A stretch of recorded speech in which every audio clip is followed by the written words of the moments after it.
Et salut à toutes et à toutes et bienvenue dans ce nouveau numéro de GM Web3 comme chaque mardi, chaque mercredi, chaque vendredi matin. Je suis là avec vous pour parler NFT, crypto, blockchain et intelligence artificielle, qui est un sujet qui me passionne de plus en plus. Et on va en parler aujourd'hui sur toute l'actualité liée à ça. Il y en a eu pas mal ces derniers jours. Alors d'abord, je vais remercier le partenaire de cette émission, l'école blockchain Alira, qui est la première école blockchain de France, qui propose depuis 2019 des formations liées à la crypto, à la blockchain, mais aussi à l'intelligence artificielle en tant que développeur blockchain, en tant que consultant, en tant que maître de tokenomics, études de projet, etc. Donc moi, ce que je vous invite à faire, c'est à prendre rendez-vous directement avec le lien que je vous mets en description de la vidéo, du podcast aussi, puisque vous pouvez retrouver l'émission en podcast sur toutes les plateformes habituelles, hein, Deezer, Spotify, Apple Podcast et Amazon Music. Et puis de prendre rendez-vous en utilisant le code GRM100 pour bénéficier d'une remise de 100 € sur l'ensemble des formations qu'il propose. Et puis renseignez-vous sur celle qui vous convient le mieux si vous souhaitez demain évoluer dans les métiers des nouvelles technologies. Donc on parlait de crypto, Web3, mais évidemment aussi intelligence artificielle. Alors aujourd'hui, on a un programme assez cool, puisque d'abord, on va revenir un petit peu sur l'actualité crypto, qu'on va analyser ensemble. Si vous avez des questions, évidemment, n'hésitez pas à les poser dans les commentaires, j'essaierai d'y répondre du mieux possible. Et puis, je recevrai dans quelques minutes Martino Bettucci, qui est voilà, spécialisé en intelligence artificielle, mais aussi fin connaisseur de la blockchain, évidemment. Et ensemble, on parlera aussi des différentes actualités liées à l'intelligence artificielle. Donc ça va être assez cool. Alors avant de commencer, n'oubliez pas, c'est très important de retweeter le lien du Twitter Space si vous regardez le live sur Twitter. Si vous regardez sur YouTube, abonnez-vous, mettez un like, mettez un commentaire, activez la cloche, tout ça est très important pour nous. On a dépassé les 500 abonnés, ça y est. Donc voilà, on va dire on est très content. Et puis vous pouvez aussi nous regarder sur Twitch si c'est plus pratique pour vous, puisque l'avantage de Twitch, c'est que vous pouvez écouter en arrière-plan en faisant autre chose à côté. Donc voilà, donc là aussi, si vous écoutez sur Twitch, n'oubliez pas de vous abonner si vous ne l'avez pas encore fait. Et puis si vous écoutez en podcast, puisque c'est possible aussi de l'écouter après l'émission sur les plateformes de podcast. N'oubliez pas de noter le podcast, de liker et puis de vous abonner pour être informé à chaque fois une nouvelle émission est mise en ligne. Voilà pour le programme aujourd'hui. Alors, salut à tout le monde. Salut Larry. Salut Mazoller, salut à tous. Donc je répète, voilà, si vous avez des petites questions ou s'il y a des sujets que vous souhaitez qu'on évoque ensemble, allez-y. Moi, je vous ai préparé pas mal de sujets dont on va parler. Et d'abord, on va parler d'un projet de loi sur la transparence en crypto. Alors, c'est un projet de loi qui a été proposé au Sénat il y a quelques jours et qui a été adopté en première lecture et qui vise à interdire en France les transactions anonymes en crypto-monnaie. Et ça va impacter aussi bien les prestataires de services sur actifs numériques, donc les PSAN, les entreprises crypto, mais aussi les particuliers. L'objectif de la loi, évidemment toujours, c'est de lutter contre le blanchiment d'argent et le financement du narcotrafic. Ça me fait quand même bien rire, comme si le narcotrafic se finançait en crypto-monnaie. Non mais franchement. Et en fait, en gros, la loi, c'est ça qui est important à bien comprendre, c'est que la loi, elle anticipe les normes européennes prévues pour 2027. Donc ça, c'est typique avec le régulateur français, c'est de prendre ce qui est prévu en Europe dans les années à venir et l'anticiper. Voilà. Le fameux zèle réglementaire français de vouloir faire toujours plus et toujours plus tôt que ce qu'impose l'Union européenne. Donc ça dit long effectivement sur le côté bon élève de la France, et ce évidemment au prix d'une perte de compétitivité au niveau de l'industrie intérieure. Donc le concept en fait de cette loi, c'est simple, c'est que les PSAN, donc désormais on les appellera les CAPS, puisque c'est le nouveau nom pour les prestataires de services qui sont encadrés par MiCA, parce que désormais la réglementation crypto, elle est européenne et plus seulement française. Eh bien, en fait, ils ne pourront plus offrir de services qui facilitent l'anonymisation des transactions. Donc, typiquement, ils pourront pas proposer de services de mixeurs ou évidemment de proposer des cryptos anonymes, évidemment. Et puis les particuliers aussi. eh bien, ils seront interdits d'utiliser les mixeurs, donc Tornado Cash, etc. Vous savez, ces protocoles qui permettent, lorsque tu leur envoies des cryptos, eh bien, de mélanger un petit peu toutes les cryptos qui ont été reçues et ensuite de les ressortir en anonymisant l'émetteur de ces cryptos. Tout ça, c'est interdit. Voilà. Donc l'idée, c'est de lutter contre l'anonymat et évidemment interdire l'utilisation des monnaies anonymes. Donc on va parler évidemment de Monero, on va parler évidemment de Zcash, voilà. Mais bon, essentiellement quand même Monero. Donc ouais, Eurucubar, hein, c'est ce que tu dis, hein, il est interdit d'interdire. Alors c'est ce qu'on disait en mai 68, où à l'époque la jeunesse descendait et les ouvriers descendaient dans la rue, hein, justement pour lutter contre toutes ces interdictions, mais c'était plus dans un mouvement libertarien, tu vois, où on souhaitait voilà, faire tout ce qu'on voulait, entre guillemets, sur tous les plans d'ailleurs, au niveau des mœurs, mais là, justement, on est aujourd'hui dans un système quasi orwellien dans lequel il est obligé d'interdire. C'est assez flippant. Mais vraiment, ce que je retiens dans toute cette histoire, c'est pas tant qu'on interdise les monnaies anonymes, elles ont déjà été sorties de la plupart des échanges centralisés, que les entreprises régulées, elles ne puissent pas proposer des solutions de mixage. Là aussi, je ne suis pas surpris, tu vois. Moi, vraiment, ce qui me parle, c'est ça. C'est le fait que la norme européenne, elle dit 2027, mais nous, les Français, on va commencer là maintenant, tu vois, histoire de vraiment d'être le meilleur élève et d'avoir le bon point de la part de la maîtresse, cette fameuse Ursula. Je déteste l'idée. Si Tornado Cash est autorisé aux US, comment l'interdire en France? En fait, l'idée, c'est simple, c'est que par définition, l'interdiction, elle est territoriale.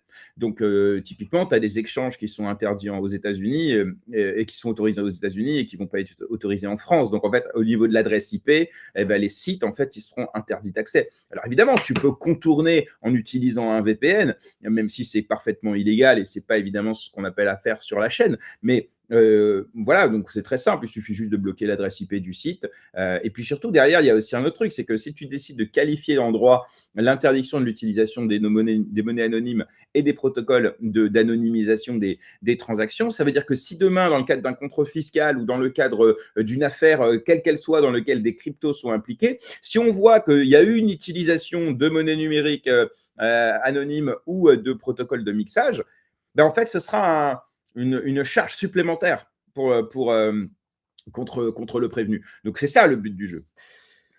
Le but de l'Europe, je lis en même temps, les gars, comme ça, on se la fait ensemble, hein, et que de la France maintenir dans la pauvreté pour avoir la manœuvre pas chère et avoir le citoyen sous contrôle. Bon, là, effectivement, voilà, l'idée, je crois que l'Europe, en fait, je crois que son objectif, c'est de se dire qu'ils ont perdu quasiment toute la révolution industrielle et que la seule qu'ils ont réussi à maintenir à jeu, c'est la révolution réglementaire. En fait, c'est le seul pouvoir qu'ils ont aujourd'hui, c'est de réglementer. Et en fait, ils ont le sentiment qu'en mettant une réglementation à la pointe, ils vont attirer une industrie de pointe, ce qui est évidemment complètement l'inverse. Atteinte à la vie privée, et surtout ne pas avoir un clampin qui s'y connaisse un minimum, et le blanchiment passe par la crypto common. Ouais, non, mais je suis d'accord avec toi. C'est évidemment idéologique. Et je pense qu'il y a tellement de manières de lutter contre le financement occulte, le financement terrorisme, etc., et le blanchiment d'argent, sans faire tout ça autour de la crypto, que c'est absolument impressionnant. Mais oui, alors là, par contre, ce que tu dis, Rucubar, est intéressant. C'est-à-dire que l'Union européenne a fait le choix de l'euro numérique dans les prochaines années. Le projet avance d'ailleurs.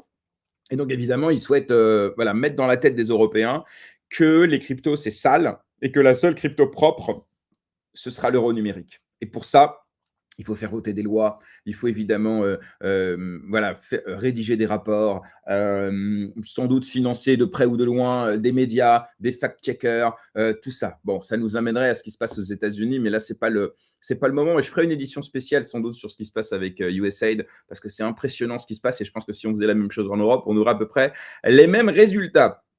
Bon, alors évidemment, cette mesure, elle est vue comme une atteinte à la vie privée, hein, bien évidemment. Et le texte suit une procédure accélérée.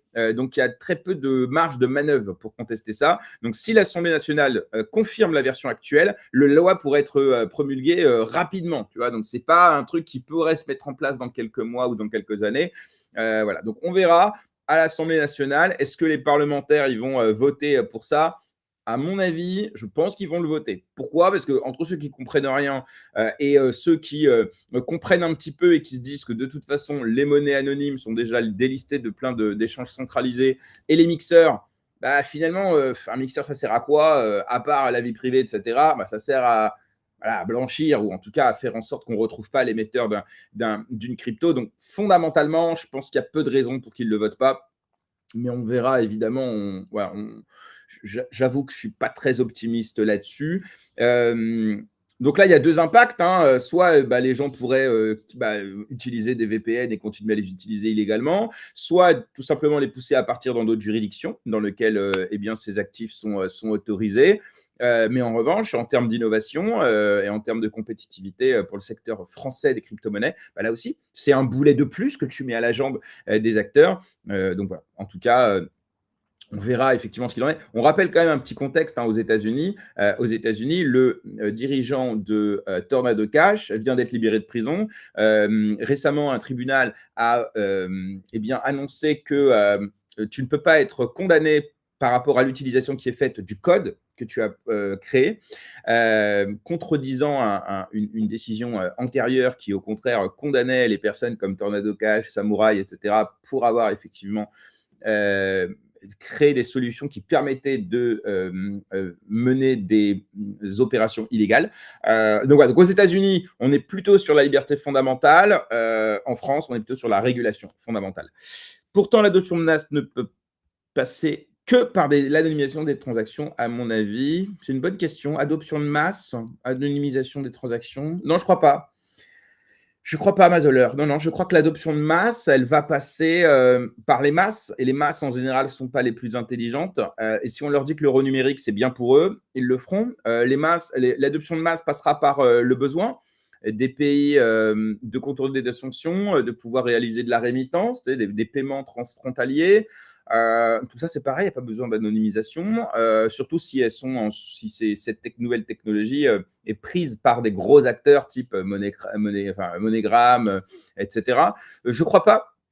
Je crois que la protection de la vie privée, c'est un enjeu de quelques-uns. Et on le voit, hein, le mouvement cypherpunk n'a jamais réellement éclaté. Il reste effectivement assez dérisoire. Et quand tu vois le monde de la crypto aujourd'hui, il est de moins en moins gouverné par ces idéaux-là. Donc, je ne crois pas. Je crois pas. Tu t'autorises les cryptos comme… Ah bah tiens, très bien. Larry, tu nous parles de la République tchèque, ça tombe bien parce que j'allais en parler. Alors, je change un peu mon programme pour toi parce que c'est intéressant et c'est passionnant ce qui se passe en République tchèque. Déjà, il faut savoir que la République tchèque, c'est dans l'Europe. Donc, pour le coup, voilà, c'est assez sympa. Moi, j'ai mis la République tchèque à la pointe de la crypto en Europe. C'est essentiel ce qui est en train de se passer là-bas. Je connais bien ce pays puisque j'avais accompagné une boîte qui voulait obtenir à l'époque un PSAN, mais en France, c'était trop compliqué. Donc, ils sont partis en République tchèque pour obtenir un agrément, obtenir un enregistrement auprès de leur autorité des marchés financiers. Écoute, c'est simple, ça a coûté, je sais pas, 5000 balles de frais d'avocat de rédaction et ça a pris 3 semaines. En France, un PSAN, à l'époque, hein, c'était 100, 200 000 balles et un an. Juste pour vous donner un ordre d'idée. Donc, la République tchèque, très intéressant. Ils ont adopté une loi majeure sur les actifs numériques, signée par le président Petr Pavel, qui apporte déjà une clarté réglementaire et aligne le pays avec le cadre européen de MiCA. Et cette loi, en fait, clarifie la fiscalité des crypto-monnaies et facilite l'accès aux services bancaires pour les entreprises du secteur. On se rappelle que le PSAN, au départ, c'était ça. Rappelez-vous, les objectifs, c'était donner un cadre réglementaire clair pour les acteurs du marché, éviter les abus, etc. Bon, évidemment. Et puis, c'était surtout faciliter l'accès aux banques, faciliter l'accès à un compte courant. Parce qu'à l'époque, ouvrir un compte courant quand tu étais une boîte crypto, c'était quasiment impossible. Et le PSAN devait permettre aux entreprises, donc enregistrées, plus facilement d'ouvrir un compte bancaire. Je vous dis la vérité, ça n'a pas été le cas. Ça a été une catastrophe. Tu pouvais aussi bien te faire refuser ton compte comme ça immédiatement. Et surtout, tu pouvais te faire fermer ton compte à tout moment. Bref, ça n'a pas marché, je vous le dis. C'est d'ailleurs encore aujourd'hui, ça reste une galère effectivement pour les entreprises françaises d'avoir des comptes bancaires qui soient favorables à leurs activités quand ça touche à de la crypto. Donc, le cadre réglementaire et la fiscalité en République tchèque, c'est assez ouf. Vous allez voir. Parce que d'abord, et ça c'est hyper intéressant et ça me rappelle ce qui se passe en Allemagne, c'est qu'ils ont voté une exonération fiscale des gains, donc des plus-values réalisées avec des crypto-monnaies détenues pendant plus de 3 ans. exonérés d'impôts. D'ailleurs, c'est pareil pour les titres financiers là-bas. Donc, en gros, si tu détiens du Bitcoin pendant 3 ans, les plus-values que tu réalises sont exonérées d'impôts. Donc, ça, c'est intéressant parce que ça permet donc de taxer le trading.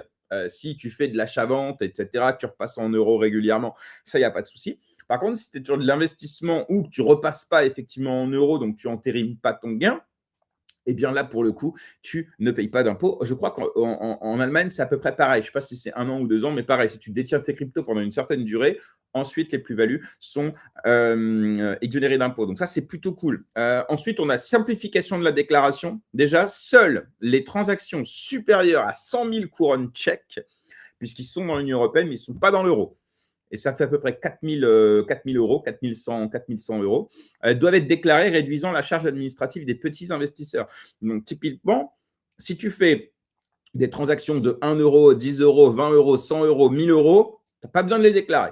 Tout ce qui est au-dessus de 4 000 euros, 4 000 dollars, de toute façon, vous avez vu, le dollar, il est monté au-dessus de l'euro. Ça, c'est un autre sujet, mais bon, on y reviendra plus tard. Donc ça, c'est génial. Nous, en France, une transaction, elle doit être, comptabilisée dès le premier euro, hein. Bon. Ensuite, accès bancaire aux entreprises crypto. La loi, écoutez bien, la loi garantit aux services bancaires l'accès aux services bancaires pour les entreprises agréées, respectant les procédures de conformité, facilitant ainsi les interactions entre les entreprises et le système financier traditionnel. Garantie. Ça veut dire que si tu es enregistré en tant que CAPS, donc l'équivalent du PSAN au niveau européen, une banque ne peut pas te refuser. Ça, c'est génial. C'est ce qu'on aurait dû avoir en France. On n'a pas eu ça. Et enfin, il y a un autre élément en République tchèque qui est dans ce même contexte pro-crypto, c'est que la Banque nationale tchèque envisage d'investir 5% de ses réserves dans le Bitcoin, soit environ 7 milliards de dollars, pour diversifier ses réserves et potentiellement servir de réserve de valeur alternative. Donc, on parle dans l'émission depuis très longtemps de toutes ces déclarations, ces annonces, ces propositions de candidats, de présidents en Pologne, dans plein d'autres pays qui envisagent. Eh bien là, on a effectivement ici en République tchèque une volonté de se positionner en Europe avec une approche souple, favorable à l'innovation. Et évidemment, ça va attirer les entrepreneurs du secteur. C'est très simple, c'est-à-dire que moi, je suis un entrepreneur en France, je peux aller exercer, me faire enregistrer, mettre mon siège social en République tchèque, bénéficier de tous ces avantages-là. Et comme on est dans un marché ouvert, je vais pouvoir sans aucun problème venir taper le marché français. Tu vois? Donc ça, c'est impressionnant. Et en fait, c'est pour ça qu'on dit souvent que l'Union européenne, c'est un marché commun, il n'y a pas de frontières et tout. Mais la réalité, c'est qu'il y a une concurrence au sein des pays européens. Et évidemment, la France, en général, étant à la pointe de la réglementation, est souvent le dernier pays dans lequel tu as envie d'aller. Alors attention, la France, il y a quand même des avantages. À l'époque, il y avait l'énergie qui était pas chère, tu as des infrastructures de haute qualité, tu as des talents, mais voilà, tous ces avantages-là, quand tu les mets en face du problème de sécurité, problème de réglementation, problème de fiscalité, problème de coût de l'énergie, la France est en train de perdre beaucoup, beaucoup, beaucoup de ses avantages, et c'est vrai que c'est pas ouf. Alors, le pire, c'est que la France, elle a tout pour miner du Bitcoin. Ouais, c'est vrai. Mais d'ailleurs, on avait Sébastien Ouspillou qui nous avait dit qu'il avait proposé à l'époque à EDF, avec le surplus d'énergie, de miner du Bitcoin. S'il l'avait fait aujourd'hui, ils auraient été très, très, très bien. Mais évidemment, ça n'a pas été accepté. Là, la réalité, c'est qu'on a un surplus d'énergie du fait de la désindustrialisation. C'est-à-dire qu'à cause du cadre réglementaire, fiscal, du coût du travail, etc., on a beaucoup d'entreprises qui partent. Et donc, ça crée un surplus d'énergie. Donc, en fait, le surplus d'énergie, c'est chambé parce que tu te dis que tu pourrais faire plein de trucs avec. Mais surtout, c'est l'externalité négative d'une désindustrialisation de la France. Donc, limite, on aimerait bien ne pas avoir autant de surplus d'énergie. En Belgique, ils viennent de nous mettre 5% de nos plus-values, alors qu'on avait 0% pour les investisseurs dits de bons pères de famille. Ouais, ok, bah, tu vois, pour le coup, ça va, Uruk, 5% sur les plus-values, ça va. Nous, en France, sur la plus-value crypto, au-delà de 305 euros, on est sur la flat tax à 30%. Donc, si on parle de la même chose, ça va. Il y a Retail Cranberry, il a mis un lien. Ok. Il a mis un lien. Bah, écoute, je vois pas le lien, mais si vous l'avez, eh bien, mettez-le dans les commentaires. Malheureusement, je ne le vois pas. Je finis la partie, ensuite je vais accueillir mon prochain invité. Salut Martino, je t'ajoute tout de suite, juste je finis. En Allemagne, il faut vivre 1 an dans le pays pour être exonéré. Ok, très bien. Pour les réserves de pas mal de pays de l'Est, s'y mettre, c'est l'Europe de l'Ouest qui pose problème. Ouais, effectivement. Ouais. Non, mais surtout, c'est intéressant. Et salut Odile, j'espère que tu vas bien. Très heureux de t'avoir croisé à CryptoXR. Un peu plus haut, il y a un lien. Bah, moi, je ne vois pas le lien dont je vous parlais. Donc, bon. Mais envoyez-le-moi en DM sur Twitter, ça va être plus simple. S'il faut que je le partage ou que j'en parle dans l'émission, je le ferai. Envoyez-les. Mes DM sont ouverts sur Twitter. Je disais, en fait, il faut que vous compreniez la différence entre justement l'Europe de l'Est et l'Europe de l'Ouest. L'Europe de l'Est a toujours eu envie, de toute façon,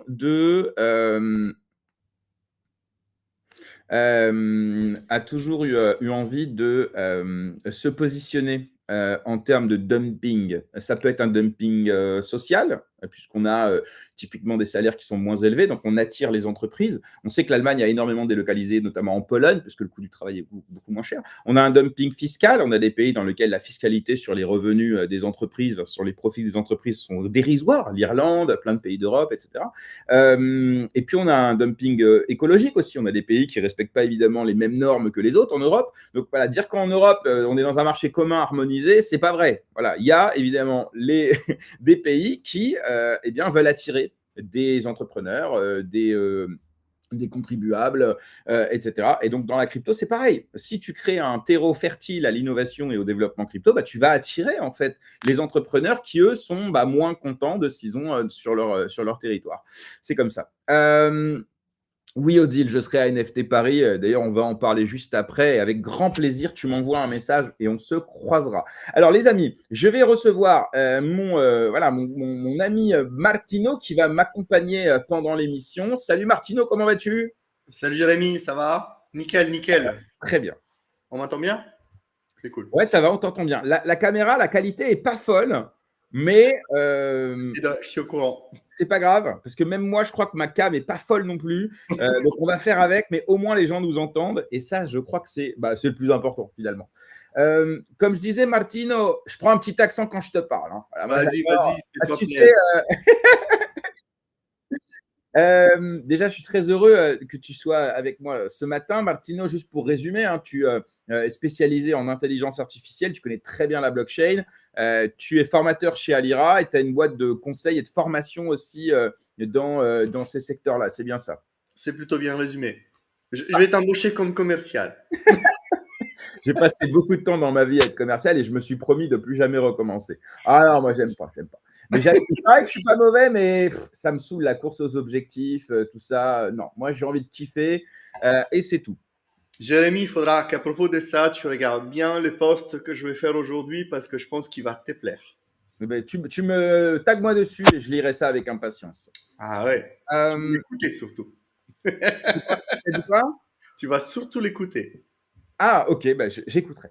Alors, on continue sur la partie crypto. Ensuite, on passera sur la partie IA. Alors, sur la partie crypto, j'aimerais qu'on fasse un petit focus sur les enlèvements. Ouais, c'est pas très gai, je sais, mais il y a eu encore récemment un enlèvement en Espagne, un kidnapping lié aux crypto qui a eu lieu sur la Costa del Sol en Espagne. Donc, la victime, c'est un Britannique qui a été pris en otage par 3 hommes, également britanniques, qui ont demandé une rançon de 30 000 euros. Mais le niveau des D'accord. Et franchement, ça vaut pas cher une vie humaine. J'ai Martino, envie de dire. Martino, on ne peut pas parler en même temps parce que sinon ça coupe. Donc, soit tu mets up en privé, comme ça je te file la parole, parce que sinon, pour les auditeurs, quand tu parles en même temps, on ne t'entend pas. Il y a un mécanisme qui évite que les gens se contredisent. Donc, n'hésite pas, surtout. Mais là, je pose un peu le contexte si tu veux, mais je suis d'accord avec toi, 30 000, c'est une catastrophe. Ça, entre guillemets, c'est de l'enlèvement low cost, quoi. C'est clair. C'est effrayant. Donc, l'évasion, alors par contre, ce qui est intéressant, on en parle avec un peu de légèreté, mais évidemment, on n'imagine pas le stress et et le traumatisme que ça peut engendrer. Mais l'évasion a été assez impressionnante, puisqu'en fait, ce qui s'est passé, c'est que la victime, elle s'est échappée en sautant de la terrasse qui était située à une dizaine de mètres de hauteur. Et en fait, avant ça, eh bien, il avait prétexté d'appeler quelqu'un qui devait lui dégeler, enfin, qui devait lui autoriser le transfert des fonds. Et en vrai, il avait appelé un ami qui a pu prévenir la police.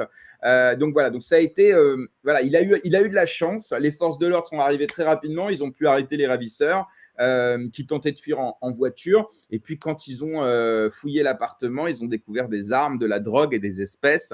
Donc, on est vraiment dans ce qu'on appelle le grand banditisme.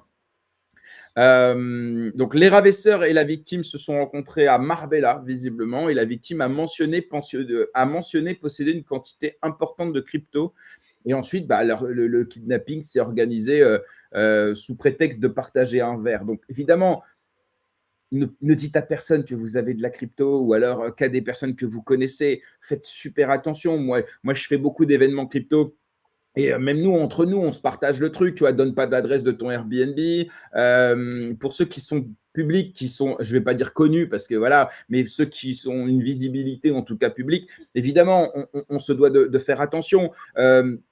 Parce qu'aujourd'hui, vous voyez, même pour 10 000 dollars, ça justifie d'organiser un kidnapping. Toi, Martino, par exemple, est-ce que c'est depuis notamment l'enlèvement du cofondateur de Ledger, mais aussi avant, parce que ce n'est pas le premier. Est-ce que c'est une crainte que tu as quand tu vas dans les déplacements crypto, ou même au quotidien? Est-ce que tu penses à ça, ou ça va, tu as du recul quand même sur le sujet? Bah écoute, honnêtement, Jérémy, ça a été un élément majeur de discussion à Cryptoxer, tu le sais, ça a été évoqué plusieurs fois. Bah, je suis plutôt d'accord avec Uro Kobar, pour vivre heureux, vivant caché de nos jours, clairement.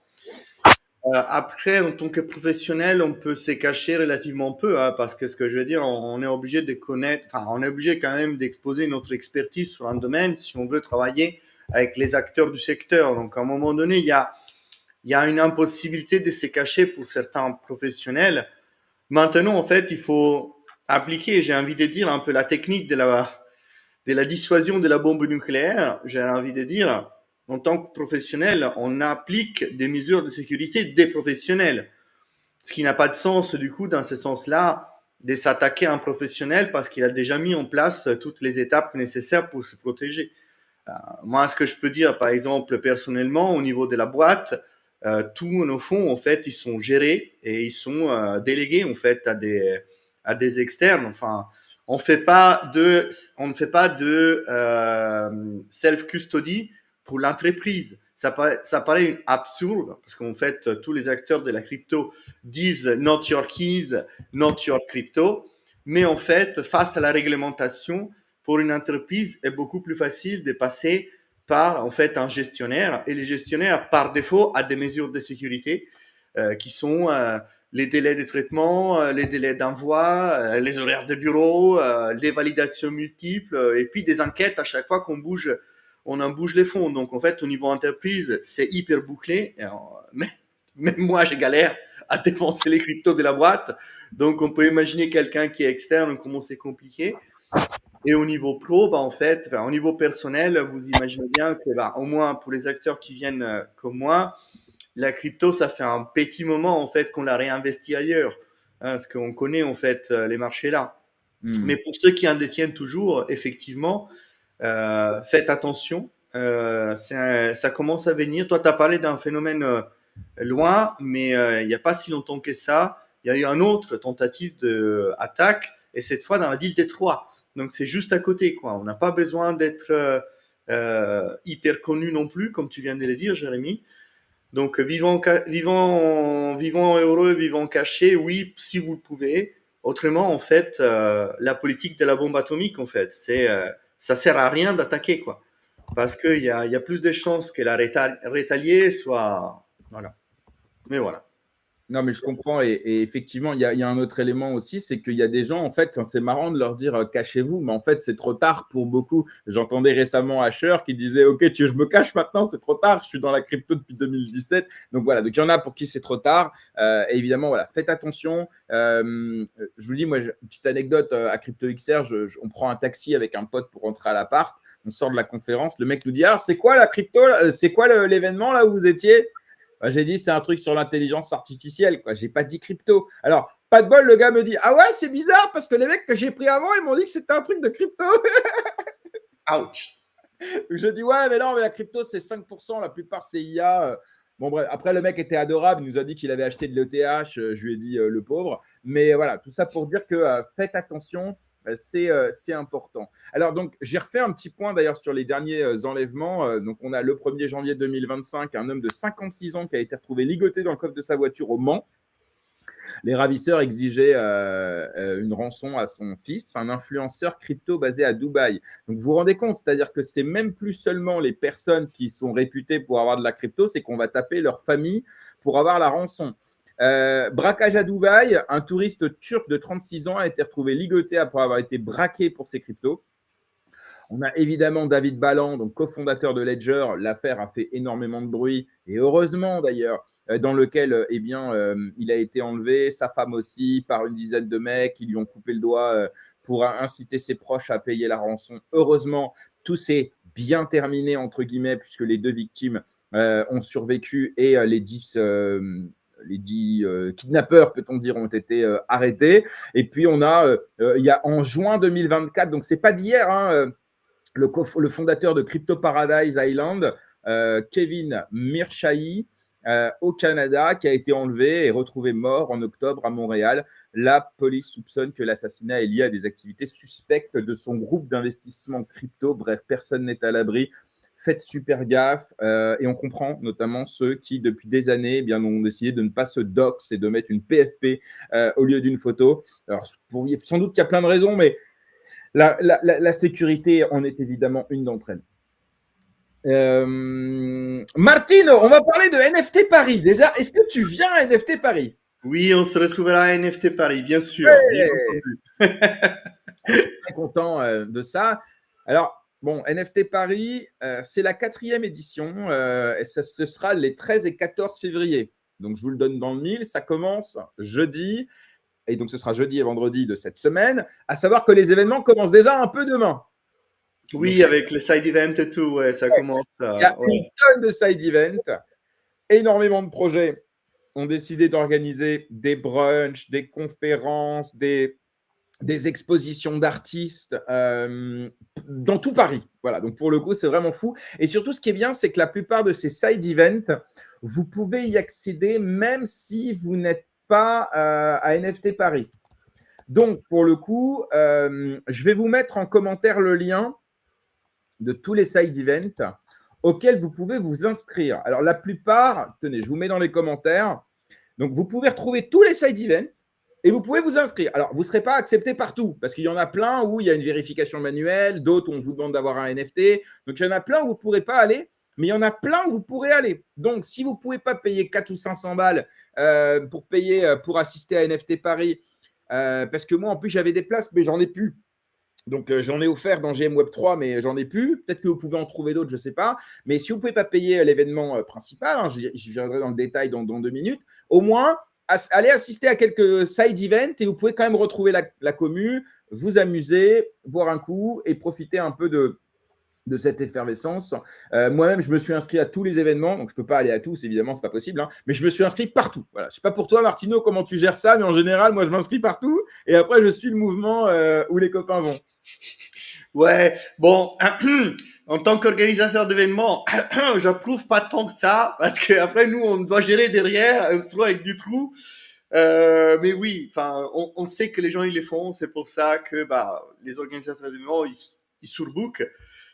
Moi, j'essaye de pas les faire, en respect de mes camarades organisateurs, mais je comprends tout à fait. Faites-le, on le sait, on tolérera, vous inquiétez pas. C'est-à-dire qu'en soi, tu prends une hypothèse.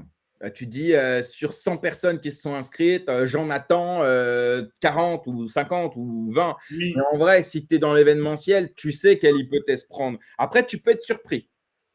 oui, Soit à la hausse, soit à la baisse. Mais bon, après, au pire, l'année prochaine, tu sauras. Mais en soi, tu ne peux pas éviter parce que si tu ne t'inscris pas à un événement et que finalement, le jour même, tous tes potes te disent moi, je vais là, et toi, tu t'es pas inscrit, bah là, tu es dégoûté. Donc en non, fait, mais clairement, faites comme il dit Jérémy. Hein. Vous inquiétez pas, les organisateurs, ils sont au courant, ils savent, ils feront avec. oui, c'est normal, c'est normal. Alors, cet événement, il n'y a pas que des side events, il y a quand même le main event. Alors, le main event, alors souvenez-vous, les 2 dernières années, NFT Paris, moi, j'avais eu un retour assez mitigé sur l'événement. Mm. J'avais de façon très transparente dans l'émission, j'avais dit bon, l'événement, franchement, ce prix-là pour essentiellement de l'art contemporain, pas beaucoup de NFT, pas beaucoup de projets un peu dégènes, et c'est ce qu'on attend pour une partie de la communauté. Un événement qui est souvent très grand, dans lequel il y avait pas de café, c'était compliqué en termes de logistique. L'édition, alors pas celle-ci, mais celle d'avant, il y avait une file d'attente de malade à l'entrée.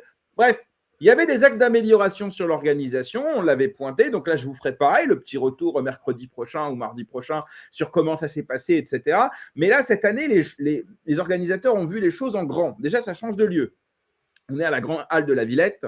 Il n'y a pas qu'un seul événement, il y en a 4. Il y aura 4 événements. Il y aura NFT Paris, donc ça, c'est tout ce qui est culture NFT, Web3, tout ça. Il y aura XYZ Paris, donc là, il y aura de l'intelligence artificielle générative, du Web3, etc. Il y aura RWA Paris, avec donc RWA, tokenisation des actifs réels, et finance décentralisée. Et il y aura Ordinals Paris, donc un événement dédié à l'écosystème Bitcoin, et notamment du protocole Ordinals. Donc, un événement en 3. Donc, ça, déjà, c'est cool. Si les NFT, ce n'est pas ton délire, il y a d'autres choses à aller voir. Ça, c'est plutôt cool. Ils attendent 20 000 visiteurs, donc c'est quand même beaucoup plus que les années précédentes. 400 intervenants sont attendus. Ils ont réussi à avoir les plus gros cracks NFT, crypto. Franchement, c'est vraiment quali. Hein, les personnes qui vont venir parler. Donc ça, c'est si vous souhaitez networker, trouver des clients, recruter, lever des fonds, etc. Ça peut être un événement qui est intéressant. Alors préparez-le évidemment, hein, parce que si vous arrivez comme ça en disant tiens, je vais trouver. Non, il faut que vous prépariez avant, regardez qui y va, fixez des rendez-vous à l'avance, organisez votre événement parce que 2 jours, ça passe trop vite et tout le monde a envie de voir tout le monde. Quoi, donc, c'est pas possible. Non, voilà, je pense que ça va être cool et de nombreux side events. Voilà, donc ça aussi, j'ai hâte évidemment de rencontrer les copains, de s'amuser et puis voilà quoi. Toi, Martino, qu'est-ce que tu attends de cet événement à Et part bah, ouais. et bah, tu l'as bien résumé, Jérémy.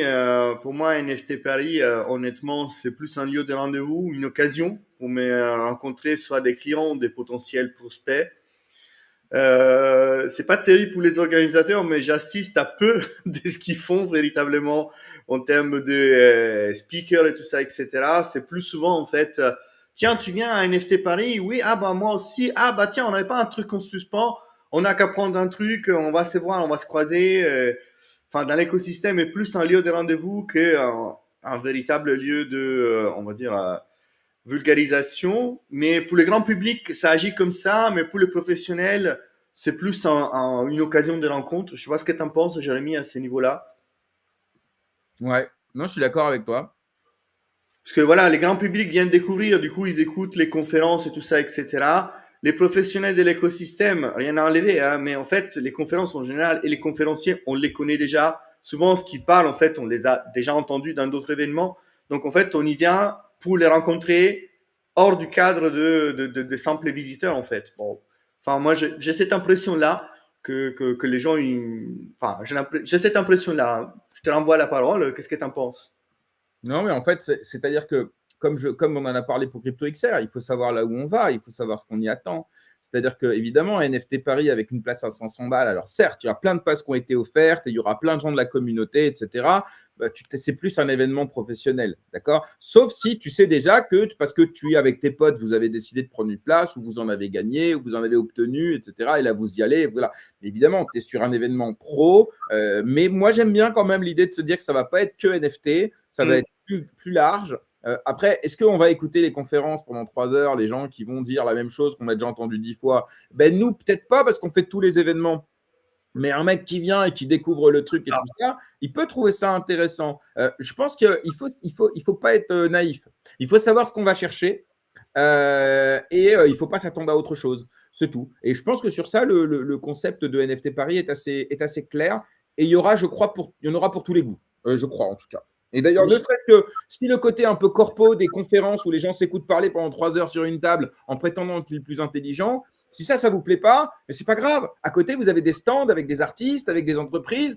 Et puis ça vous plaît pas, bah, allez dans les side events et vous allez boire des verres gratos avec des copains.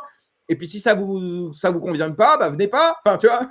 Non, mais c'est vrai, genre, il y en a pour tous les goûts. Et voilà, espérons que l'organisation soit à la hauteur, parce que c'est un énorme challenge de faire 4 événements en un. Voilà, moi, j'attends de voir comment ça va se passer. Mais c'est sur ça qu'entre guillemets, je ferai mon avis. C'est sur l'organisation. Après, sur le contenu de la conférence, bah, tout est écrit sur le site internet, tu vois. Donc, tu peux pas faire le mec surpris quand tu viens. Tu sais où tu mets les pieds.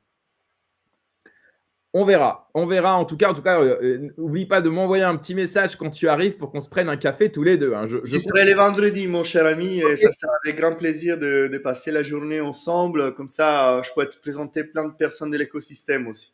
Eh ben, avec plaisir. Moi, tu sais, j'ai besoin d'inviter. Là, on est booké jusque fin mai.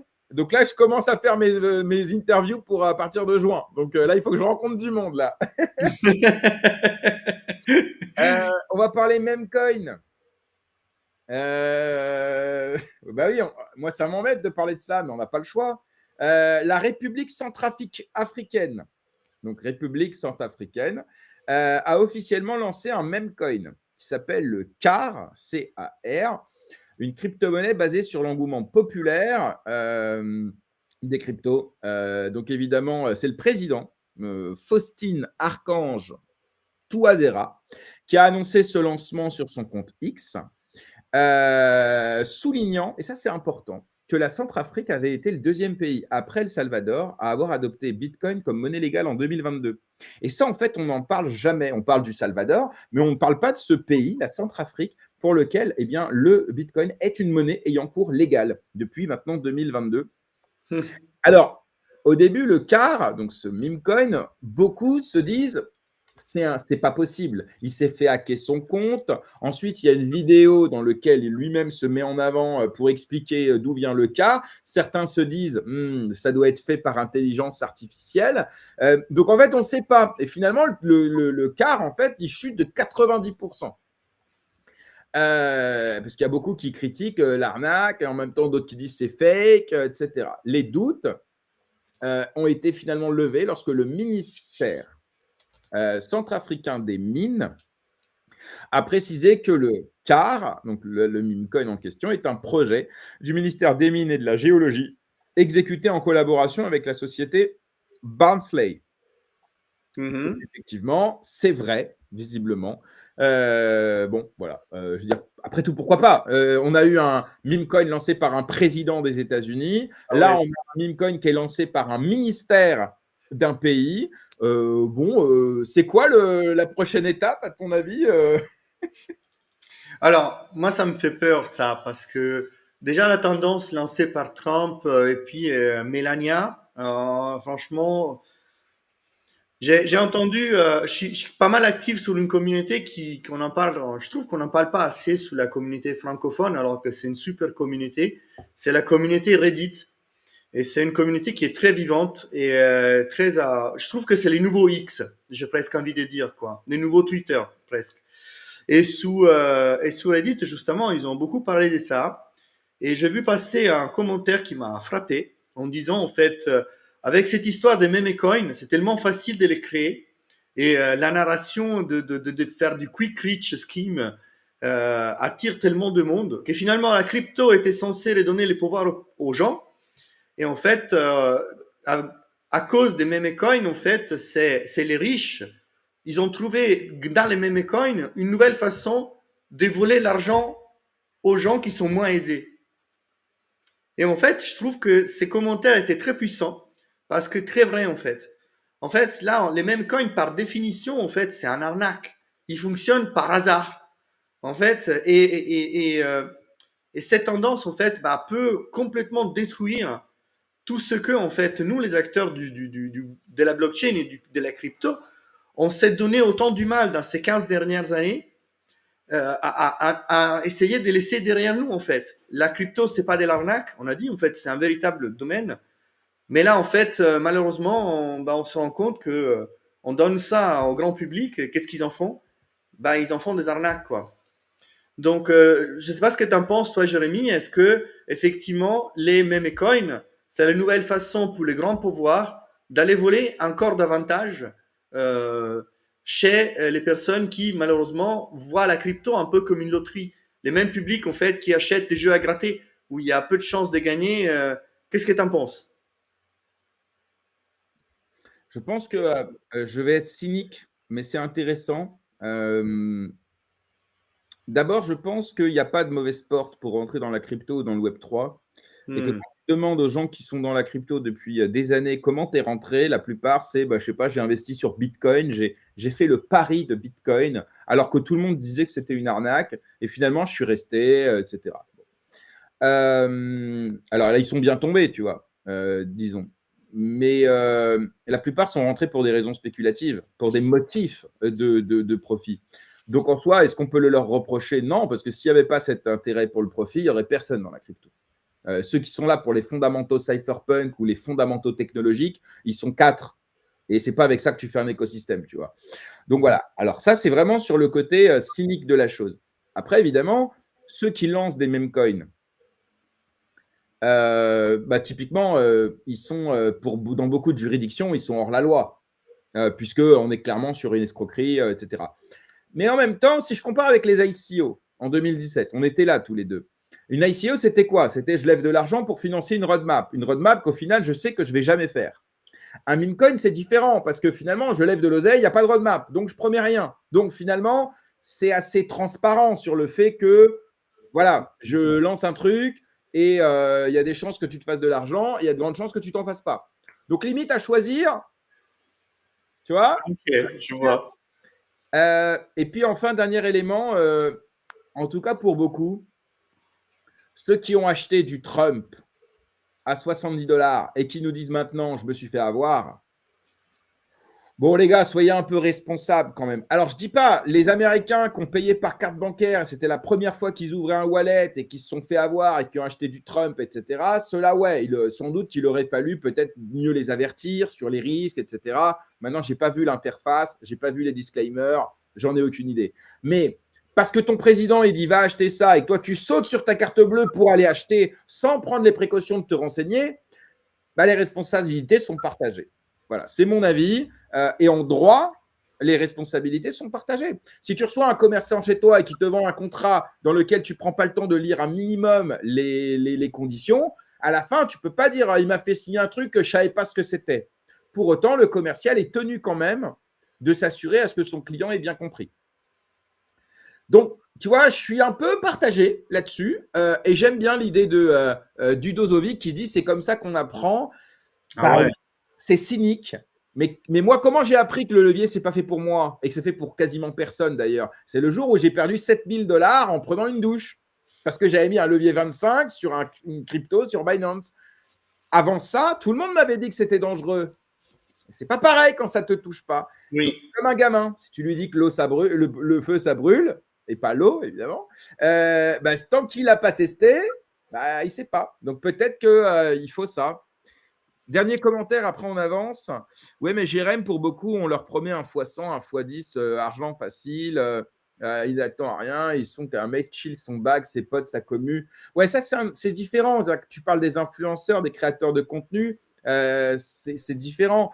Mais ceux-là, c'est pareil. Ils tombent sous le coup de la loi. Mais de la même manière, si tu te fais pas avoir une fois, comment tu veux faire le tri entre les créateurs de contenu qui sont là pour chill leur propre bag et dump leur commu?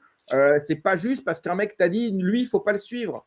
Parce qu'il faut que tu sois, malheureusement, il faut que ça t'ait touché. Donc oui, il y a une purge à faire. La communauté, d'ailleurs, elle fait ça. Hein, on le voit. Hein. La communauté, elle dénonce des créateurs de contenu, etc., etc. Après, moi, j'en vois beaucoup qui viennent défendre ces créateurs de contenu en disant non, finalement, il n'est pas si mauvais. Moi, il a réussi à me faire gagner de l'argent. Donc en vrai, moi j'aime bien la liberté. Juste, faut éviter de se cacher derrière. C'est pas de ma faute. Moi je pensais faire x100. À un moment donné, tu sais que l'argent facile, c'est aussi de l'argent facile à perdre. Hein. Je vous laisse réfléchir là-dessus. Non, Kenny West, alors j'ai vu passer. Oui, absolument. Bah tiens, vas-y, Martino, parle-nous de Kenny West et de Memcoin qui verra pas le jour finalement. Oui, alors effectivement, on en parlait en privé avec Jérémy. Et Kanye West, en fait, il a exposé quelque chose qu'on on doutait que c'est passé. Hein. On l'avait vu passer plusieurs fois. Quelqu'un qui est très connu, sous son Twitter, il met dollar, machin, quelque chose, quoi. Tout le monde achète, puis il y a un gros dump derrière, et puis bah, on revient en disant ah, je suis désolé, je me suis fait hacker les comptes. Et comme ça, en fait, on s'est déresponsabilisé de la chose. Et bon, je pense qu'on s'est douté tous que c'était orchestré.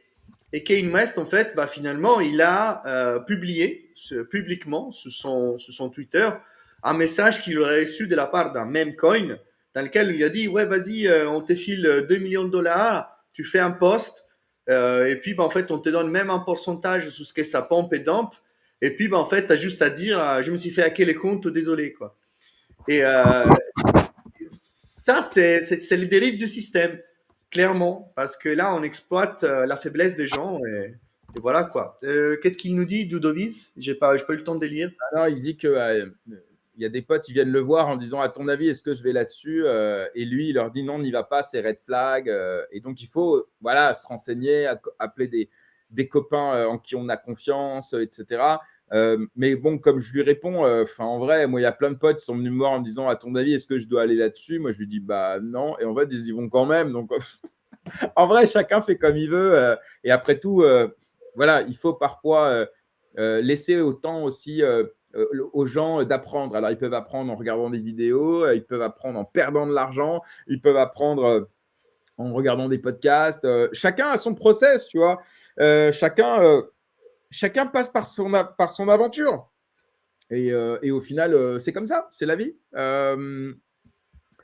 On va. Excusez-moi. Ouais, on va passer au sujet suivant. Ça va aller vite. Hein. Les prochains ETF, selon Bloomberg, on parlerait de Litecoin, 90% de chances d'être approuvé, selon un expert de chez Bloomberg. Après, on a Dogecoin, 75% de chances d'être approuvé. Et ensuite, on a Solana, 70%. Et on a XRP, 65%. Donc voilà, donc ce serait les prochains ETF approuvés. Donc un ETF, pour rappeler à tout le monde ce que c'est, quand même, c'est important, c'est un produit négocié en bourse qui permet en fait, eh bien, au travers de sociétés de gestionnaires d'actifs comme Grayscale, BlackRock, etc., de pouvoir s'exposer aux cryptos. Tu vois. Donc ça, c'est cool parce que ça institutionnalise la crypto, ça la rend entre guillemets legit. Moi, j'attends Dogecoin hein, parce que ce serait quand même le premier meme coin sous la forme d'un ETF. Je précise quand même que le Dogecoin a déjà fait l'objet d'un ETN en Europe et c'était en Norvège, je crois.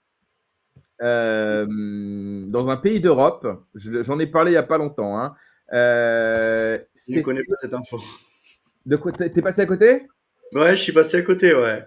Ouais, et bah je crois que c'est en Norvège ou en Suède. Bref, c'est un pays scandinave.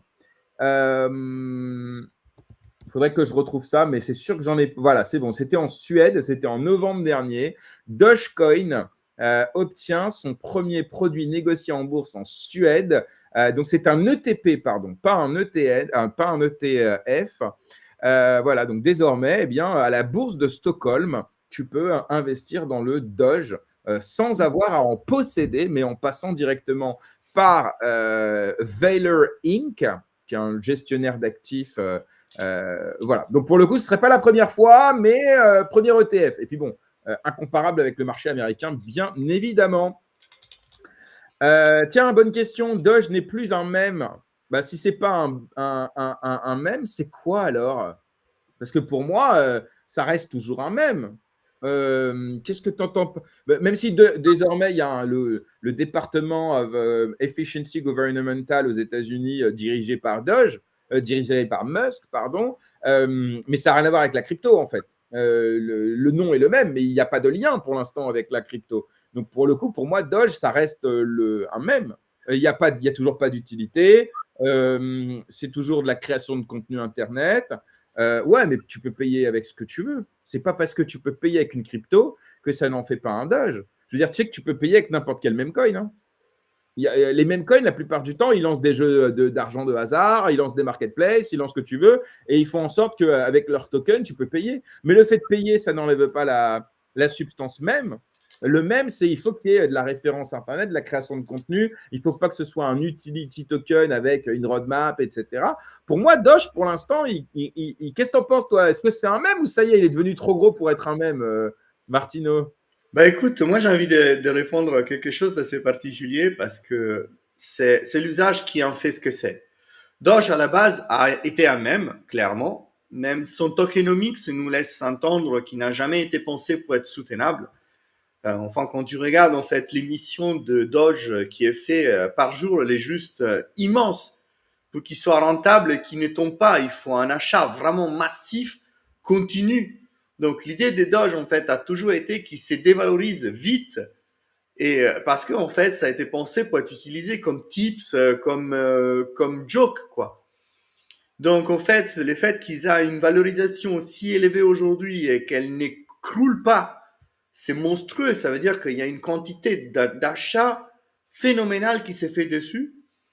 Maintenant, en fait, monter un ETF sur un outil, sur un asset qui de base a été pensé pour être hautement inflationniste, moi, ça me surprend vraiment. C'est vraiment la demande, quoi. En fait, imaginez que demain, on vous dit, achetez cette action-là, elle a été pensée exprès pour s'écracher. Mais en fait, seulement si vous achetez en masse, elle s'écrachera pas trop.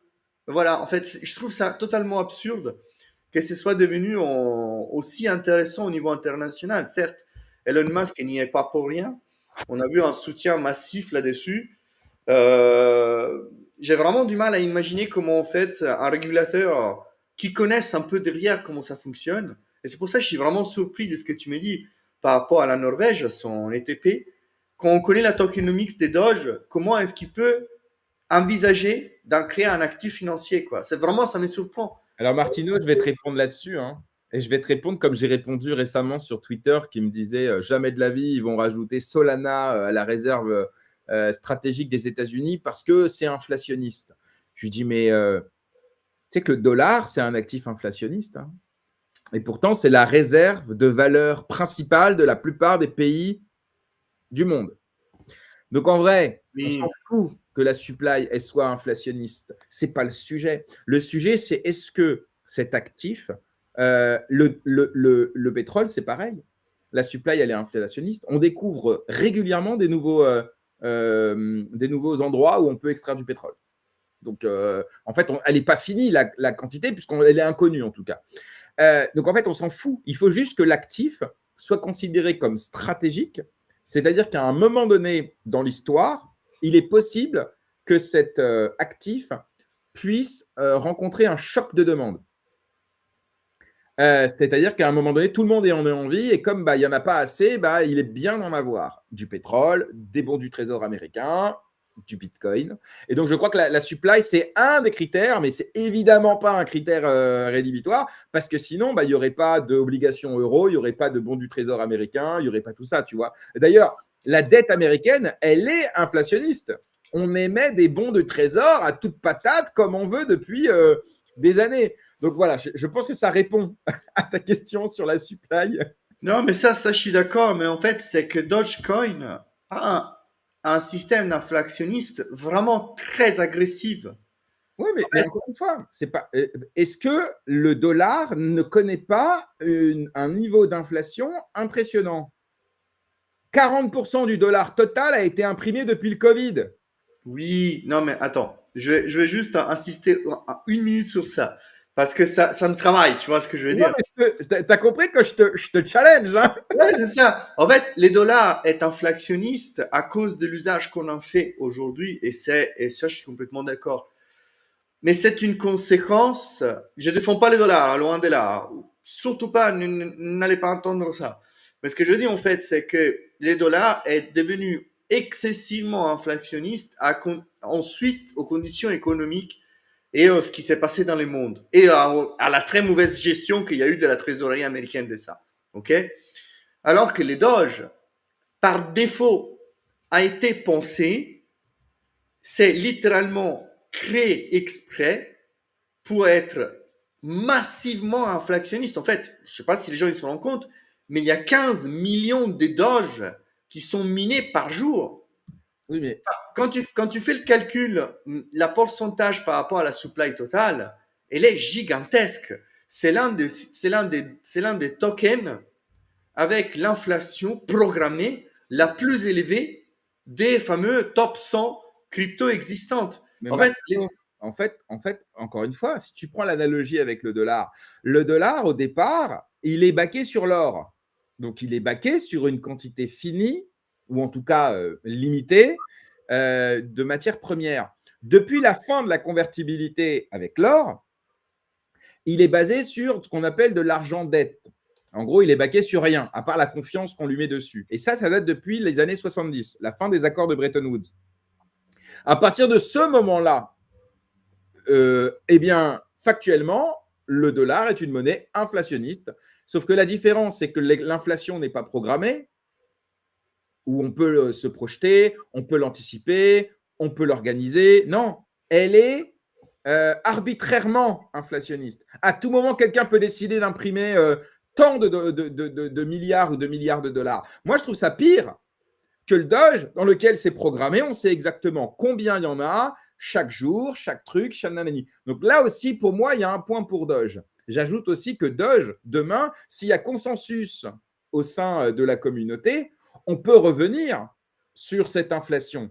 Ce n'est pas impossible. Comme sur Bitcoin, s'il y a consensus dans la communauté, le code, il évolue. Dans le dollar, c'est pareil.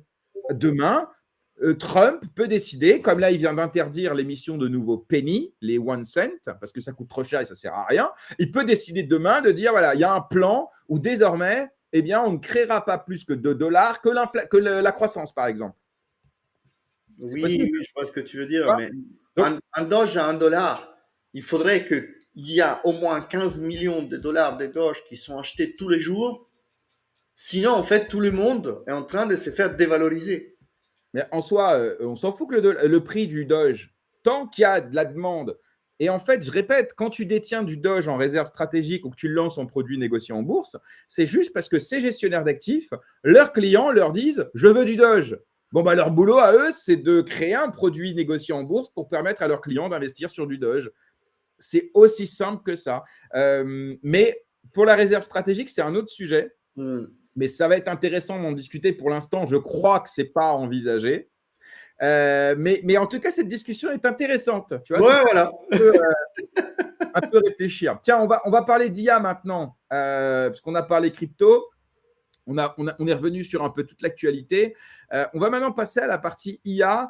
Et bon, j'ai prévu plein de sujets. J'espère qu'on aura le temps de tous les traiter. Il nous reste 25 minutes. Ça devrait aller. D'abord, on va parler du petit échange entre Musk et Sam Altman. Donc, voilà, Musk, tout le monde le connaît, et Sam Altman, qui est le fondateur, cofondateur et actuel CEO de OpenAI, qui notamment eh bien, a lancé ChatGPT. En fait, ce qui s'est passé, c'est qu'Elon Musk, il a lancé une espèce d'OPA sur OpenAI en disant, voilà les gars, avec mes potes investisseurs, parce qu'il n'est pas tout seul, hein, il s'est fait un petit groupe, tu vois, on décide d'acheter 97 milliards de dollars OpenAI. Il faut savoir qu'OpenAI aujourd'hui est valorisé à peu près 150 milliards, je crois. Donc l'offre n'est pas déconnante.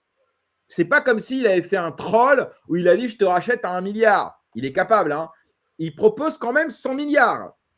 C'est une belle valo. Alors c'est en dessous de la valo du marché, mais en même temps, par définition, une OPA, elle est forcément hostile parce que derrière, il y a de la négo et tout ça. Donc, l'offre est sérieuse. C'est ça que je veux bien faire comprendre aux gens. Ce à quoi Sam Altman lui répond non merci. Mais par contre, Ouais, nous, on peut acheter Twitter. matin. Nous, on peut acheter Twitter pour, bon, j'arrondis les chiffres, hein, pour 10 milliards de dollars, si vous le souhaitez. Rappelons que Musk a acheté Twitter 44 milliards. Un prix largement surévalué. Mais c'était pour lui un enjeu tellement important qu'il était prêt à payer 5 fois le prix. Ils sont fous. Il ne l'a pas fait pour l'argent. Il l'a fait pour libérer la liberté d'expression. Il l'a fait pour permettre et autoriser une agora mondiale et servir ses desseins on va dire philosophiques, on va dire. Alors ensuite, il s'est rendu compte des limites de Twitter en termes de censure, d'ingérence gouvernementale, etc. Et de là, à ce moment-là, il en a fait un outil politique. En tout cas, c'est la vision que moi j'ai. Mais Martino, si toi, tu as une autre vision, notamment sur la liberté d'expression, on peut prendre 2 minutes pour en parler. Pas trop parce qu'il y a plein de sujets, mais avec plaisir. Bah écoute, moi j'ai une autre théorie. Je pense que Trump, je pense que, voilà, lapsus. Je pense que Elon Musk a littéralement acheté Twitter pour pouvoir influencer les futures élections américaines. C'était vraiment, dès le début, son plan. Maintenant, quand en fait, il s'est rendu compte que Twitter a une puissance politique extrêmement forte et il voulait en être l'orchestrateur. Donc, il a un peu fait parler ça comme si c'était la liberté d'expression, mais je pense en fait que ce qu'il voulait, c'était augmenter sa propre liberté d'expression et d'influence. Et puis, en fait, quand il a vu que Trump était les favoris, ou qu'en tout cas, c'était favori pour lui, pour son business et tout ça, du coup, il a utilisé massivement son nouveau joujou pour pouvoir faire ce qu'il avait acheté pour, en fait, influencer les prochaines élections. Et c'est Ouais. pour ça que je trouve qu'il a été vachement déçu du fait qu'il a littéralement aidé Trump à arriver au pouvoir, hein, on va pas se mentir. Une fois qu'il est au pouvoir, qu'est-ce qu'il fait Trump? Il prend 500 milliards et il les donne à son ancien camarade, même pas à XAI, quoi. Il est même pas dans les cercles. Donc c'est vraiment, c'est même pas un merci, c'est presque en fait un doigt de milieu, quoi. Et on va voir comment il va réagir à ça. Mais bon, moi je pense que c'est pour ça qu'il a acheté Twitter. Moi, j'ai une vision qui est différente, mais je vois dans les commentaires que certains sont d'accord avec toi, et c'est heureux d'ailleurs. Moi, je crois que Musk est un soutien démocrate de la première heure, et que réellement, je pense qu'il n'a pas besoin de Trump pour favoriser ses affaires. Il ne faut pas oublier quand même que ce soit SpaceX, que ce soit Starlink et toutes ces entreprises, elles ont toutes été financées par les gouvernements américains de quelque parti que ce soit. D'accord? L'apogée de SpaceX, c'est pendant l'administration Biden. D'accord? Donc, je crois que Musk, clairement, vu la place stratégique de ces industries, il n'a pas besoin de Trump pour avoir des contrats d'armement ou des contrats de soutien spatial, etc. Donc ça, moi, je mettrais ça de côté. En tout cas, ce n'est pas vérifié par les faits. Je pense que clairement, quand il achète Twitter, il n'est pas proche de Trump à ce moment-là. Mais vraiment pas. Ouvertement, en tout cas publiquement, on ne voit pas de proximité entre les deux. Et donc, je pense, moi, c'est ma vision, mais peut-être qu'elle est naïve et c'est le but d'en discuter ensemble, c'est qu'il achète Twitter pour des raisons tout à fait philosophiques. Je veux dire, en soi, il avait déjà une très grosse audience sur Twitter avant d'en être le propriétaire. Rappelons-nous de l'histoire de Doge. Hein. Doge, c'est avant qu'il soit propriétaire de Twitter. Et déjà, il a un impact énorme sur la plateforme. Donc là aussi, je pense qu'il n'a pas acheté Twitter pour lui favoriser l'algorithme à son profit. D'ailleurs, je crois qu'il n'a pas accès à tous les algorithmes de Twitter. Et si d'aventure il venait à y toucher, ce serait un crime fédéral. Donc, je crois là aussi que c'est un procès d'intention. En tout cas, il n'y a pas de preuve matérielle pour démontrer qu'il a favorisé son propre compte. Je pense juste que c'est l'une des personnes les plus écoutées de la planète. Et donc, évidemment, dès que tu arrives sur Twitter, il fait partie des recommandations parce qu'il a 200 millions d'abonnés. Et que voilà, maintenant, si tu t'en as marre de l'avoir dans ton feed, tu peux le mute. Et jamais de la vie, Twitter va venir l'unmute pour te l'imposer dans ton feed. Donc ça, pareil, pour moi, c'est du bullshit. Mais je pense que quand il a découvert les Twitter Leaks, dont personne ne parle, hein, mais dans lequel on a découvert que l'ancien propriétaire de Twitter avait reçu des consignes claires des agences à 3 lettres, NSA, FBI, etc., pour censurer les contenus du Parti démocrate, l'ordinateur d'Hunter Biden, à l'époque du Covid. Et d'ailleurs, ça a été confirmé depuis par Zuckerberg, qui avait reçu les mêmes consignes pour Meta, donc Facebook, Instagram, etc. Je pense que Musk, à ce moment-là, s'est dit, il y a un problème avec l'État profond américain qui contrôle les plateformes de réseaux sociaux. Moi, j'en ai une.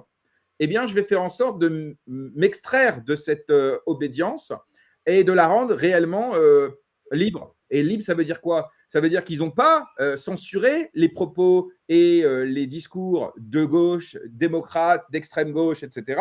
Personne n'a vu son compte fermé. En revanche, ceux qui, à l'époque, se faisaient censurer ou fermer leur compte qui étaient à droite, ceux-là, c'est plus le cas. Donc, ça rééquilibre, en fait. En tout cas, c'est mon opinion.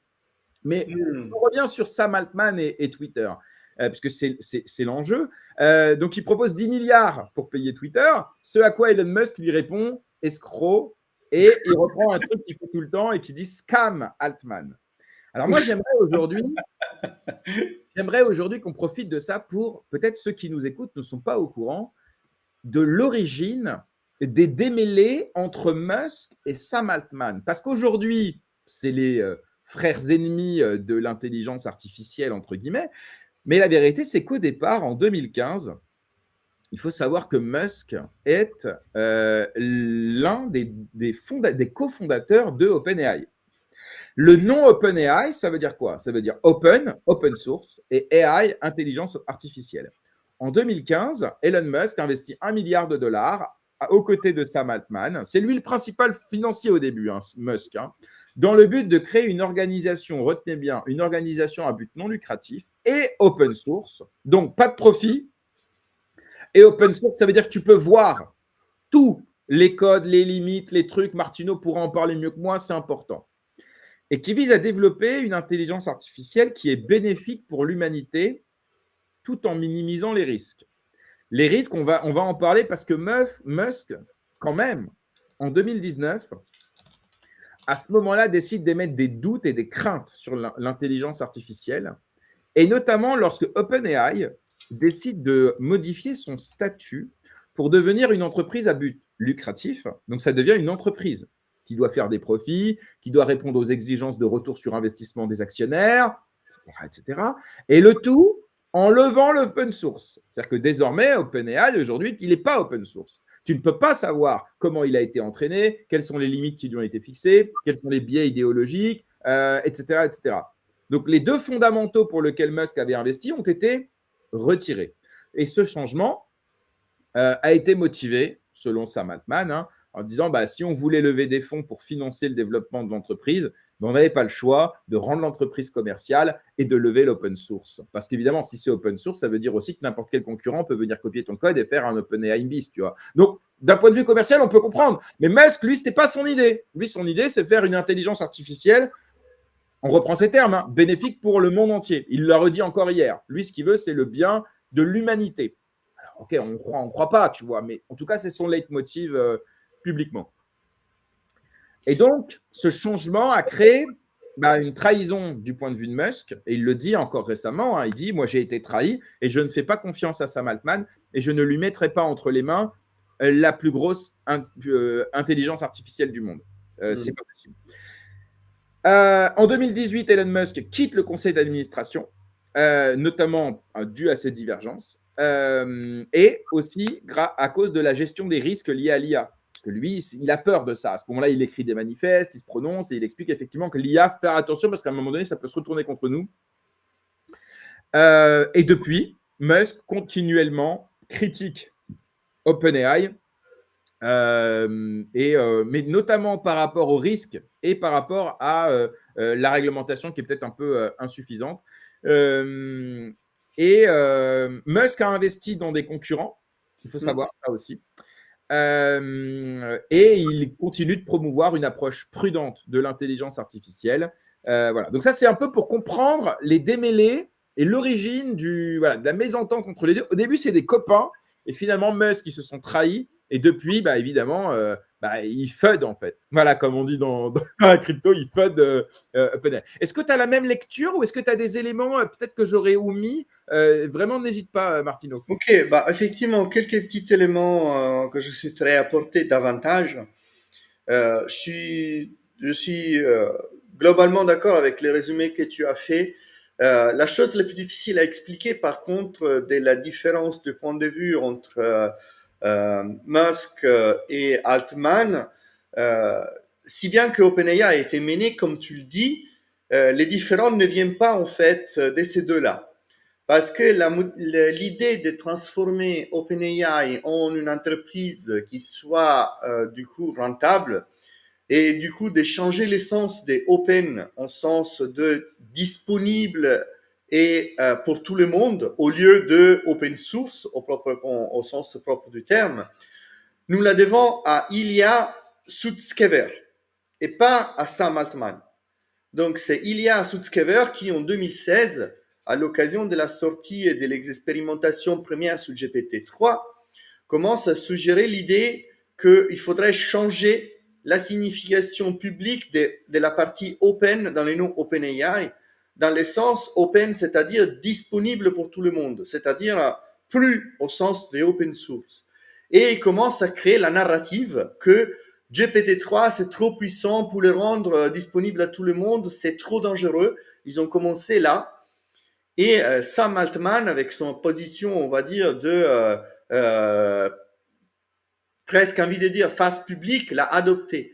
Du coup, moi, j'ai presque envie de dire, et j'ai du mal à comprendre, je pense qu'il y a des billes qui nous manquent, qu'on n'aura jamais. Pourquoi, en fait, Elon Musk, il a autant de friction avec Sam Altman, mais pas tant que ça avec Ilya Sutskever, alors qu'en fait, l'origine du changement d'orientation vient plus de ces derniers-là. D'ailleurs, il a quitté OpenAI l'année dernière et il sort récemment du silence en expliquant en fait les raisons de son départ, qui étaient liées en fait à d'autres réorientations en interne et justement un peu à l'axe politique que OpenAI est en train de prendre. Donc, ouais, en fait, je pense qu'il y a des étapes qui nous manquent, en fait. Ou alors, il s'agit juste d'un combat purement d'image. Hein, en fait, en gros, c'est les PDG 2 versus les PDG 2. Euh, et ce n'est en fait qu'une autre énième manœuvre d'Elon Musk, en fait, pour captiver la sympathie des gens, parce qu'il sait que OpenAI a beaucoup d'antipathie et que du coup, en fait, il faut attaquer les PDG, alors que les arguments qu'il monte contre Sam Altman, historiquement, on sait qu'il lui, il les représente, mais il n'en a pas été porteur. Donc, ça Ok. ouvre quand même une narrative assez spéciale, en fait, quand on y réfléchit. C'est intéressant.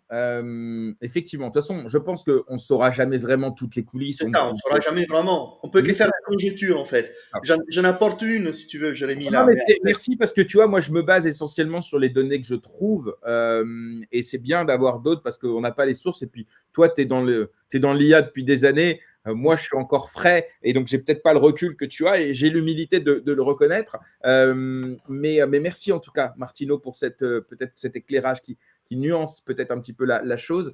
J'aimerais qu'on parle ensemble de Le Chat, qui a été lancé il y a 2 jours maintenant par Mistral. Mistral, c'est une entreprise française fondée en 2023 qui a levé 1 milliard de dollars, 1 milliard d'euros. De toute façon, c'est pareil maintenant, euros et dollars, donc ça, c'est simple. à peu Et près qui a pareil. levé 6 milliards aujourd'hui et qui a lancé son modèle qui s'appelle Le Chat, qui est comme un chat GPT. Alors vraiment, pour le coup, d'ailleurs, tu vois, au niveau de l'UX, c'est très comparable, mais qui présente des performances qui sont quand même pas mal du tout. J'ai passé ce matin un petit peu de temps pour l'essayer.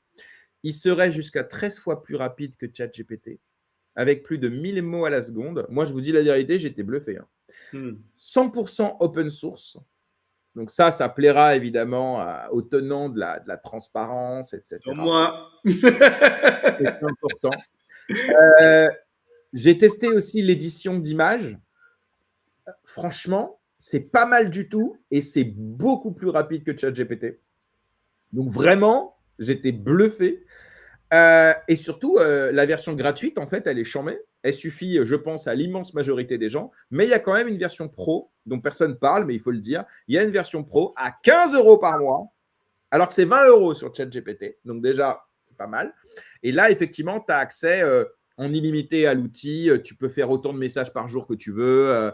Voilà. Alors qu'évidemment, dans la version gratuite, bah, pour des raisons de, de, de, de, de limite de serveur, certainement, hein, ils te limitent à un moment donné. Mais moi, j'ai utilisé pas mal de requêtes ce matin, je sais pas, une vingtaine. Ils ne m'ont pas limité pour l'instant. Donc, je ne sais pas c'est quoi les limites. Mais en tout cas, c'est pas mal. Bah, j'ai envie d'ajouter en fait que Juste, effectivement, juste avant, euh, excuse-moi. juste avant, il faut quand même mettre en contexte que la sortie de Le Chat, elle se fait quelques jours après la sortie de Lucie, qui était alors un projet d'étude, hein, mais qui a quand même coûté des millions de dollars à développer. Mais peu importe, hein, passons, qui a été une moquerie internationale. Tout le monde s'est foutu de notre gueule dans le monde entier, tant et si bien que Lucie, donc pareil, c'était un modèle d'IA, hein, même chose, hein, a été fermé 2-3 jours après le lancement. Donc là, avec Le Chat, ça redore un peu le blason de l'industrie de l'intelligence à la française, de l'intelligence artificielle à la française. Voilà, juste pour mettre un peu de contexte. Mais Martino, est-ce que tu as essayé Le Chat? Et qu'est-ce que tu en penses, toi, qui est beaucoup plus habitué aux agents IA et aux modèles IA? Alors, j'ai envie de dire un truc qui ne plaira pas trop à mes camarades, mais c'est voilà, faut dire les choses comme elles sont. Euh, la version que nous avons de OpenAI et ChatGPT en France, elle est castrée. Effectivement, parce qu'en fait, pour les mêmes argent, nous, on n'a pas accès à Sora, qui est un générateur de vidéos sur image aussi. On n'a pas accès à Deep Research, qui est aussi très intéressant aussi comme outil. Donc, en fait, à cause des règlements RGPD européens, nous, on se retrouve à payer les mêmes montants avec une version castrée de ChatGPT. Mais la version complète de ChatGPT, malgré une différence de prix de 33%, hein, parce qu'on parle des 15 dollars à 20 euros, quoi, à peu près, euh, pour moi, rapport qualité-prix, je penche pour la version offerte par OpenAI. On a plus d'outils et on a quand même un modèle qui est plus testé, qui a quand même nous offre plusieurs versions du même modèle. On a des modèles super rapides, on a un modèle avec un très long contexte comme GPTO Mini, ou maintenant on a les O3, etc. Donc, rapport qualité-prix, clairement, si c'était pas parce qu'on a une version castrée en Europe, C'est la clair. version complète, elle est quand même meilleure. C'est très Au-delà clair. de ça, Mistral AI représente. Et comment tu fais pour accéder à cette version non castrée? Tu es obligé d'utiliser un VPN, j'imagine? Alors, ne me fais pas dire les choses que je parlais droit, mais ce que je peux te dire, c'est qu'il faut être sous les sols américains. Ouais, je comprends. Guise à vous de trouver comment faire. L'adresse, ils vous font une adresse quand vous créez votre compte. Ils vous font une carte bancaire qui a des numéros américains. Et puis, en fait, il vous faut bien entendu une adresse IP américain. Donc, J'ai compris. Vas-y pour Le Chat, qu'est-ce que tu peux nous en dire? pour les chats, je trouve Mistral déjà, première chose, c'est littéralement la société startup d'Alia qui a les plus de chances de redorer l'Europe dans ces domaines-là, clairement. Tout le monde le dit et je suis complètement d'accord là-dessus. Ils ont fait des choses des géants, l'équipe de Mistral. Ce qui est dommage, en quelque sorte, c'est que n'ont pas été les premiers. Mais finalement, ils sont le premier. À cause un peu de la mauvaise politique française, on rappellera du coup Hugging Face, startup qui a été fondée en 2015 à Paris, dans le but de devenir les hubs mondial de l'intelligence artificielle open source et que, faute du fait qu'en 2015, en Europe, on n'y croyait pas trop, elle a dû bouger en 2016 ses quartiers généraux à Washington et c'est que là, que ce moment-là, où en fait, on l'a pris au sérieux. Et aujourd'hui, en fait, malgré le fait qu'une grande partie de l'équipe est française et les fondateurs, ils sont français, la société est considérée américaine, pour de toute évidence, parce qu'elle a clôturé, en fait, son siège français il n'avait même pas un an, parce qu'en fait, ils n'arrivaient pas à lever de l'argent chez nous. Donc, déjà, on est déjà passé à côté d'un truc, en fait. Il serait vraiment dommage maintenant que Mistral, il est poussé pour des raisons économiques et surtout des raisons politiques aujourd'hui. J'espère que les vents ne vont pas tourner et qu'ils ne vont pas se retrouver à devoir faire encore une fois les mauvais choix d'aller chercher en fait autre océan, ce qu'ils n'auront pas en Europe, parce qu'aujourd'hui là on le pousse, on le pousse, on le pousse. Les chats en fait, si tu veux, c'est un excellent modèle, très puissant, un prix compétitif, 100% européen. Tu me connais, fondateur du salon IA Web3, je suis à fond pour qu'on utilise les solutions européennes.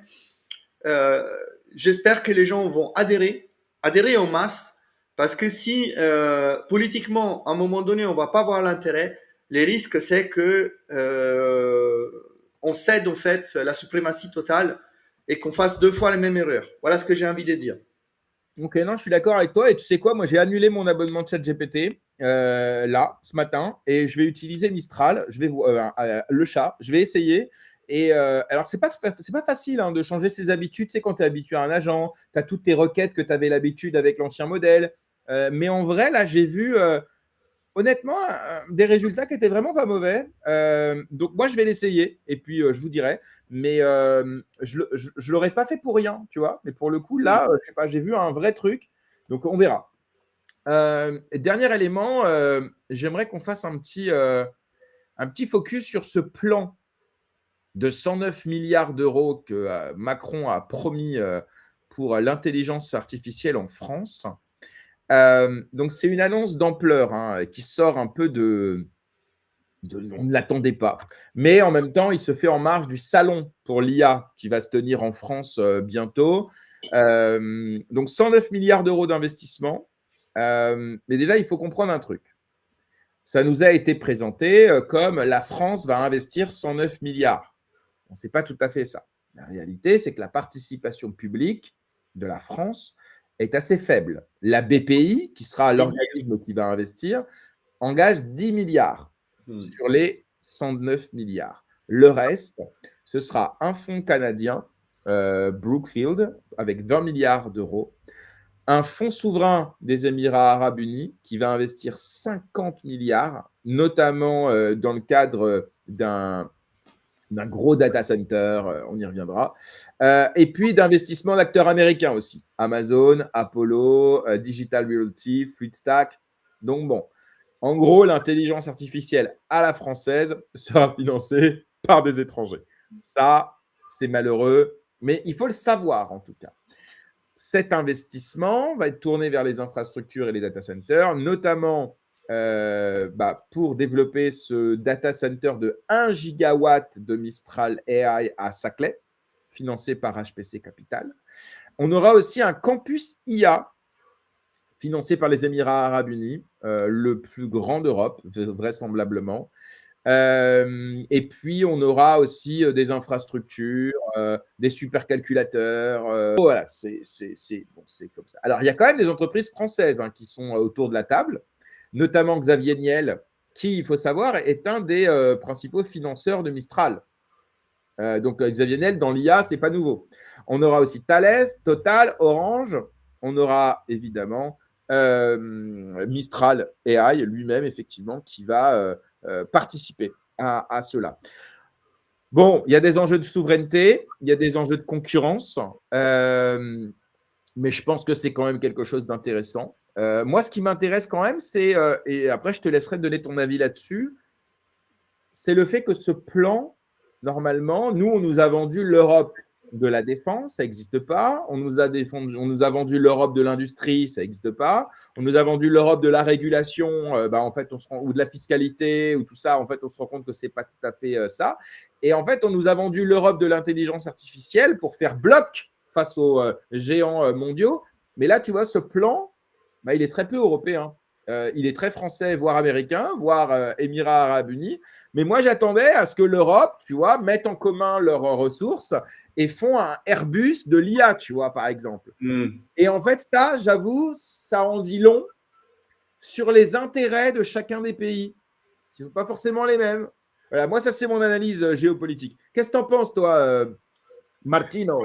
Je suis plutôt d'accord avec ce que tu viens de dire.